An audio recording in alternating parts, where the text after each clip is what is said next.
The red dwarf Leonis was about to flare, like all stars of its type do.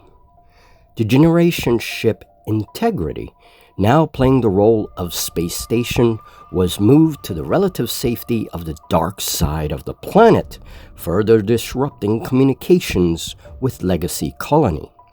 It was later learned by colonial scientists that a starquake deep in the heart of Leonis was the culprit of the violent radiation and magnetic pulses that assaulted the planet. What colonial administration does with this knowledge is another matter.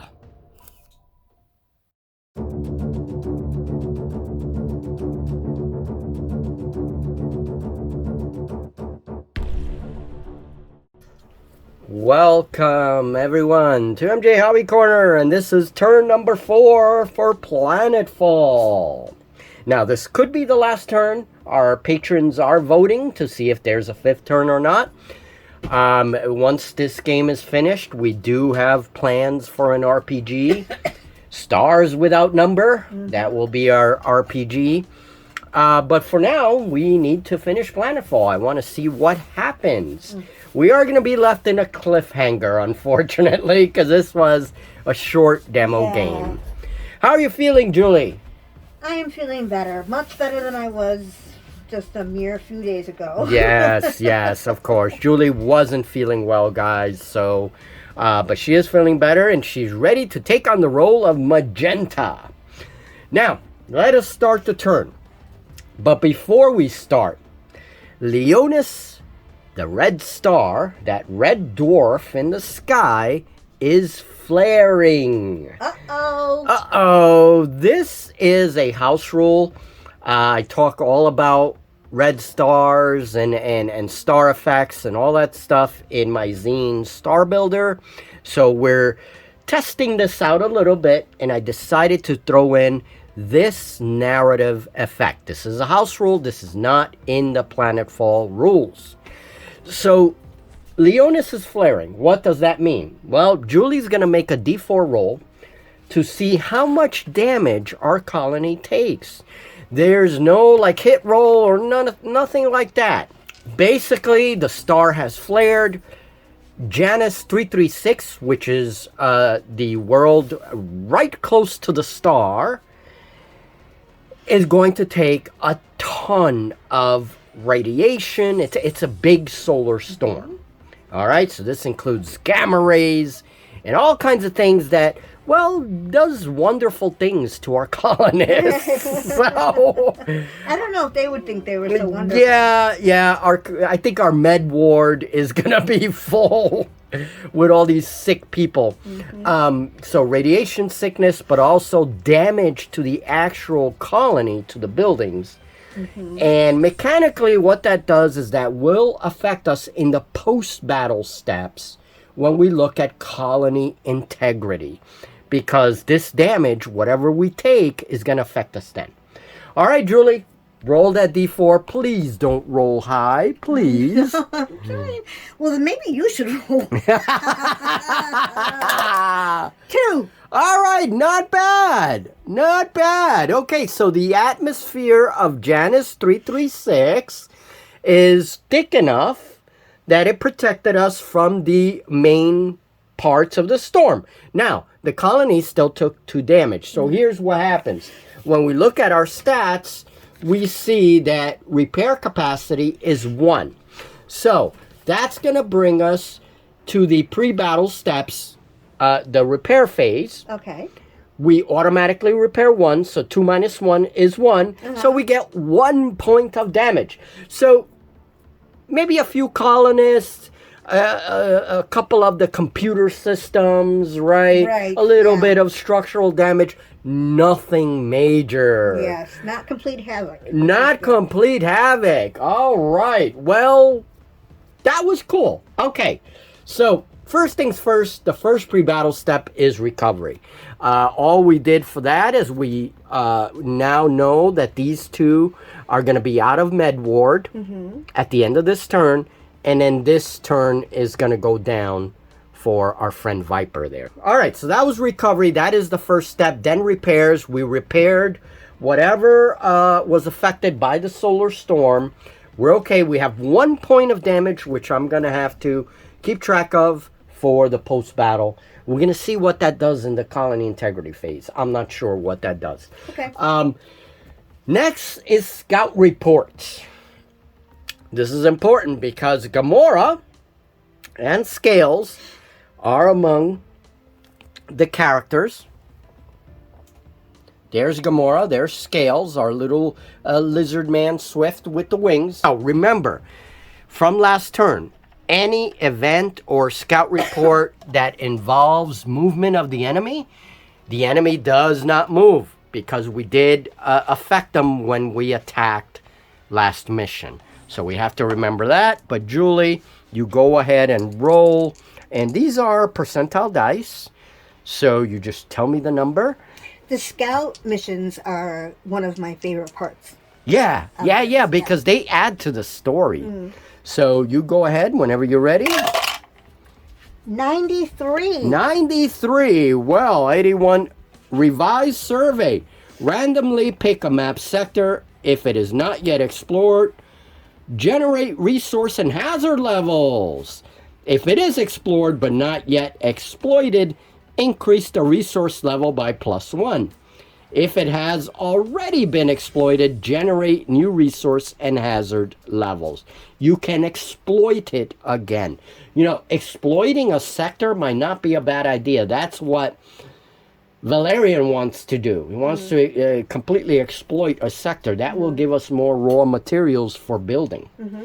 So that's a consideration for the mission. What do you think? Take the role of Gamora and say, what do you want to pick? Do you want one of these explored sectors already or one that is blank? If it is blank, we have to roll the resources and the hazard. Can I roll for it? Yeah, we can roll for it, actually. So we're going to need a D12 for the top row. And Julie, you have your D12 ready. That is your blue dice. And then we need a D20 for the sides here. I made a mistake. It wasn't 2 D12s. So go ahead, Julie. Roll both dice, and then we'll determine where the square is. 5 for the D12. That puts us here in this column here. And then 13. 13. So we go all the way down, and there's the 13. 1 over. Right there. That's it. That's the square. Randomly determined. Okay.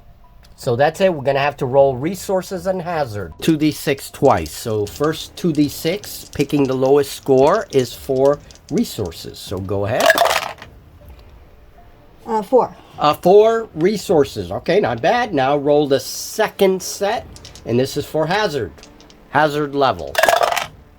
5. 5 hazard level. Okay, a little bit more dangerous than we've expected. Okay, there is the new sector that has been surveyed thanks to a randomized roll using the numbers here that I prepared on the grid. And so resource 4, hazard 5. There we go. A new section to exploit. Enemy information. Now, we have 1 enemy information point. The enemy cannot move. But we can use that point of information to see if we find the boss. This is intelligence through our scouts. So Julie, roll a d6. If you roll a 1, because we have 1 point, then we found the boss, information on the boss, and then we can decide whether to attack him or not. So roll a d6 and tell me what that number is. Okay. Here we go. A 1! Oh, no way! Oh, Julie! All right, so our scouts, Gamora and Scales, have now reported, their team have reported that they found the boss. And the boss is in one of these places. Now, I got to read here to make sure if we put the boss in the same square or in another square. Okay, so all it says, if the roll is equal to or below the number of enemy information, you have tracked down one of their bosses and can attempt a strike mission to capture them. Okay. All right, and you can roll for each enemy that you have an information point for. If you do not attempt a mission this campaign turn, or if it fails, or you rolled above the number of enemy information, you can try again in future turns. So it's up to us whether we want to go after this boss or whether we want to exploit one of these regions to get resources. If we decide an exploration mission, our enemies are either going to be slime or they may be bugs. Okay. Wildlife. I think, first of all, that this is perfect because Magenta feels passionately that Valerian is too money hungry. Uh-huh. She's going to want to go after the boss. Valerian, and now you tell me what you think because you're Valerian, but I would think that Valerian would be opposed to that and he would want to do the resources. Yeah, I mean, I agree. Definitely, Valerian definitely wants to exploit stuff. We saw that in the narrative. So he's saying, okay, we're laxing too much on these exploration. We got to exploit these resources. They're just sitting out there. You're right. He may not care so much about who cares about these enemies. We stopped them, you know, in the last mission. They're not moving anywhere. So we know where the boss is. Let's go after him. Exactly. And Magenta's going to be like... a future turn. No. Right. We need to... Oh, so there is a disagreement here. All right. We're going to have to roll it. Yep. All right, so 1 through 3, we're going to make it very easily. 1 through 3, what do you pick? 1 through 3, Magenta. 4 through 6, Valerian, or... Opposite. Opposite. Because I'm more likely to roll higher. Okay. I mean, it's just... That's fine. Statistics That's fine. for me. That's fine. And, well, except when I really, really need to, then I don't. So Who knows? I mean, let's do it.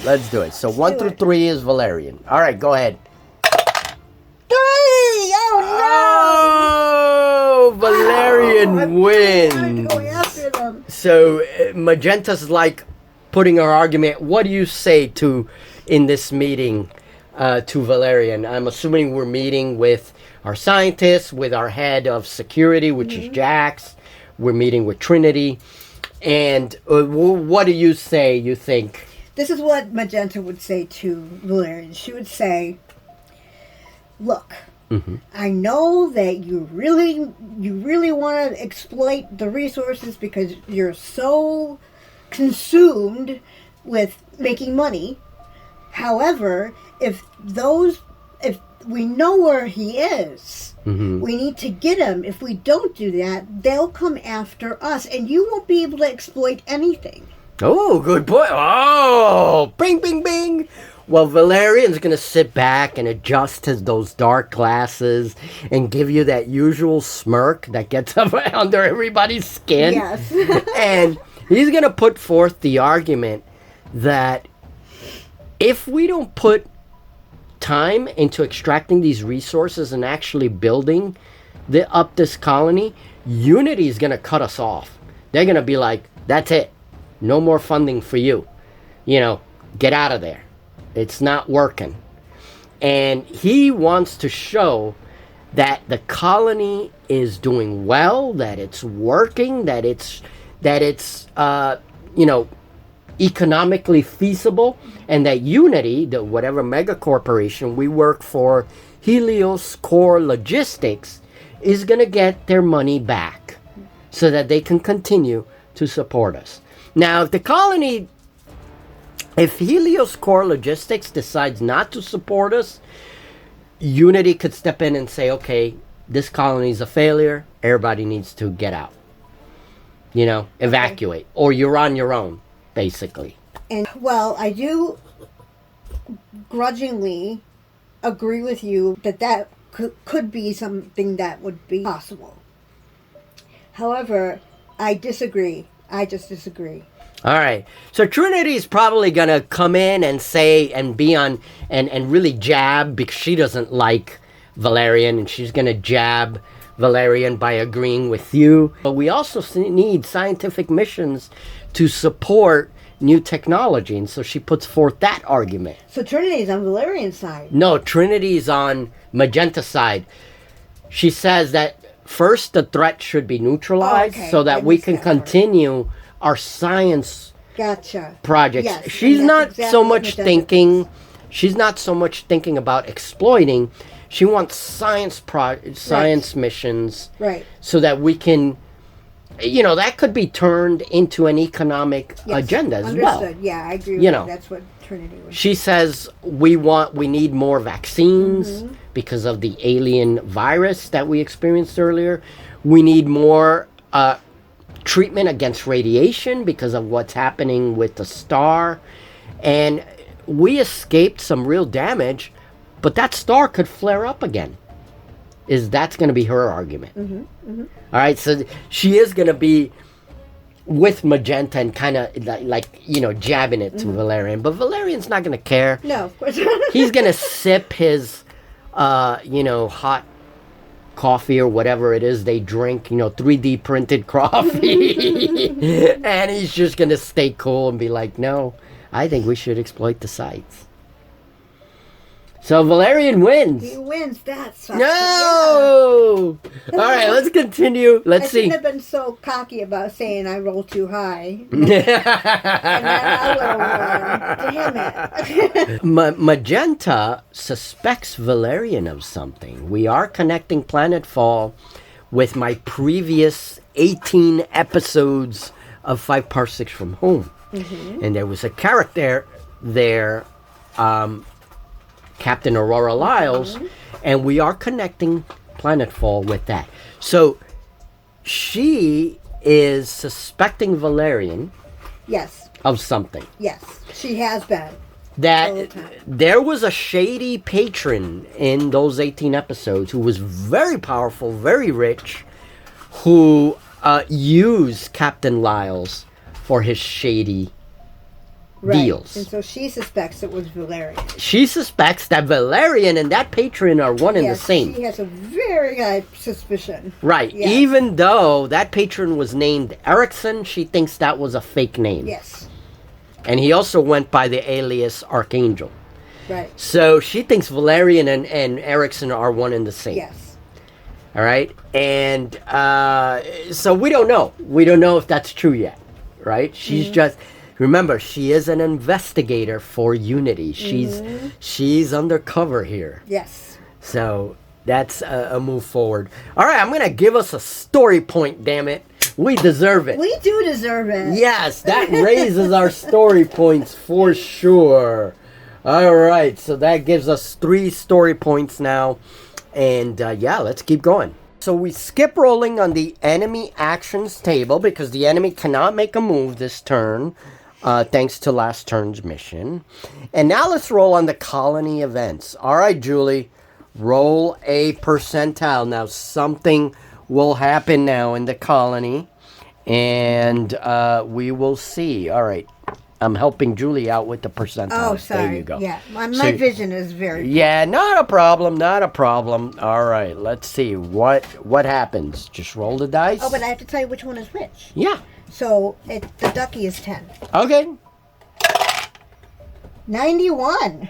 91.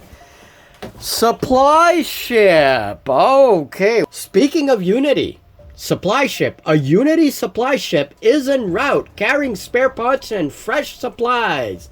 Select either research or build points to be the priority. Then roll 2d6. You receive the highest die for your priority choice and the lowest for the other choice. For example, if research points was the priority and you roll a 4 and 2, you would get +4 research and +2 build points.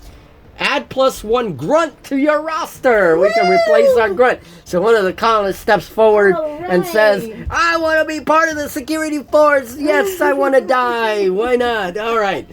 So we get 1 grunt. Excellent. So we're going to get extra build points. Oh, goody, goody. Or research.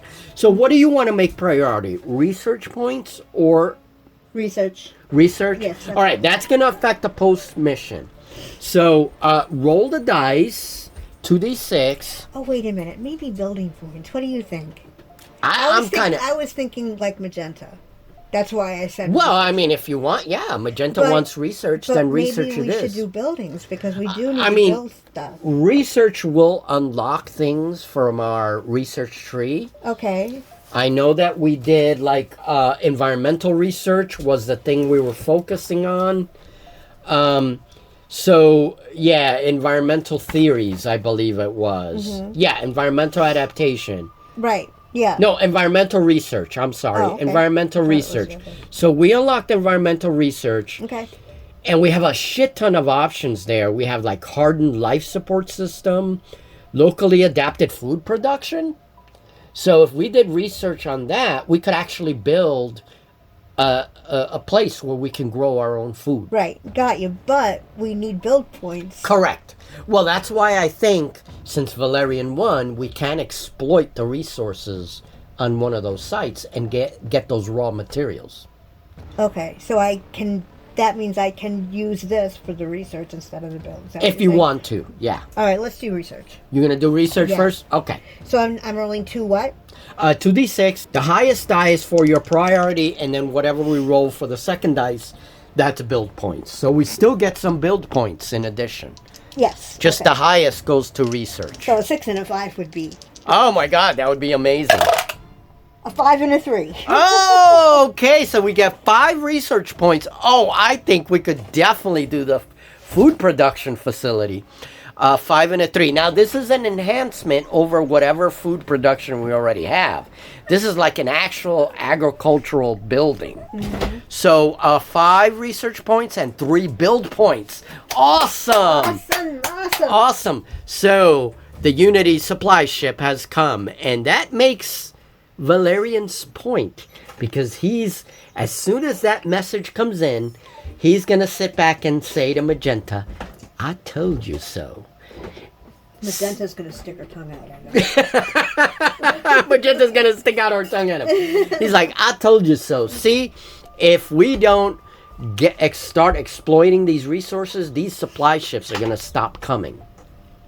So... Well, like I said, she sticks her tongue out at him. She sticks her tongue out at him. Wow, very adult, Magenta. Yeah, I know. We all can be childish. Right? All right. Mission determination. Final choice in the pre-mission phase. All right, so we have 3 potential areas for an exploration mission. Resource 4, hazard 5. That's a pretty high hazard. That's going to affect the contact markers that we get, the number of enemies. Resource 2, hazard 3. And then we have one down here, resource 4, hazard 1. I think it's a no-brainer. Yep. Let's take care of that. Let's explore that area. And that's going to reduce the resource value. And then we can convert that into raw materials. So we're staying within the terminal zone of the planet. This is, by the way, the midsection of the planet. In a tidally locked world, this is the most habitable part. We have liquid water here. We have these deltas. This side is the night side of the planet. We haven't investigated that yet. I know. That is completely frozen over. And that's what gives us water here in the deltas. And then this is the side of the planet that faces the star at all times. Eternal day. So it is a blazing desert. Very radioactive. So we're going to go do an exploration mission on that square. So let's visit the armory. Who is going to go on this mission? Okay. We have Trinity. We have the robot back there. Eve. We have Nova. We have Jax. Who do you want to go? I definitely want Trinity there. All right, so Trinity, our lead scientist. Yeah, it's an exploration mission. Exactly. She definitely has to go. And also, Magenta wants her to keep an eye on everything. Right, So, yeah. Because they agree on... Yeah, they have a friendship going on. Yeah, this so is not Magenta fair. Definitely wants Trinity there. Okay, who's your pick? I'm going to have my man Jax. Good. He is the lead security. Okay. So he's going to go. We take their dice. their reaction dice. Okay, then my next choice is going to be Viper. Viper's in the hospital. In the hospital. Gosh darn. I know, he has those double guns too. Do you want Gamora or do you want Scales? Who's this? That's Helix. He's in the hospital. No. There's a person. Nova. That's okay, Nova. Then Nova. Nova is another soldier. Is that all? Or... we need two more. Wait. All we have is two more. 3, 4. Oh yeah, all we have is two more. So they're all going. They're all going. Okay, I didn't realize that. All right, very good. So Gamora is going. So all characters in the armory. Now we don't have to bring. Yeah, it says deploy 6 characters. Okay, they're all going. Woo-hoo. Yay! Okay, so here is a sneak peek into this grid. And basically we have this river running through, and I did that to differentiate things a bit. We do have this heavy sort of bank along the river. Now we're gonna have 2 uncertain terrain features for this mission, and I think those skulls is going to be an uncertain terrain mission. So that rock work right there, that's going to be one of those uncertain terrain pieces. And then we're going to have another one, so I'll probably add another terrain piece. I'll rearrange things a little bit, but basically this is the table. We have the red sun beating down here in this area. We have some giant fungi and some alien plants, right? So yeah, some pretty cool stuff going on. So now the team's gonna deploy here. We may change that a little bit depending. Or turn 4, our guys are deployed, and we'll see some more interesting combat the next turn. Now this is going to be wildlife. They're going to be the primary enemies. Unless we roll the Slime. The Slime are these reptilian creatures, and they can always attack you during these missions. So we'll see what our enemies are. But it's definitely going to be wildlife or something like that. So maybe our old enemies, the bugs, will be our primary opponents. Alright guys, thank you very much. Let's see what our patrons vote on. If they vote on another game turn or not. But we'll see you in video number 2, the mission. Have a great one, guys, and thank you for your support.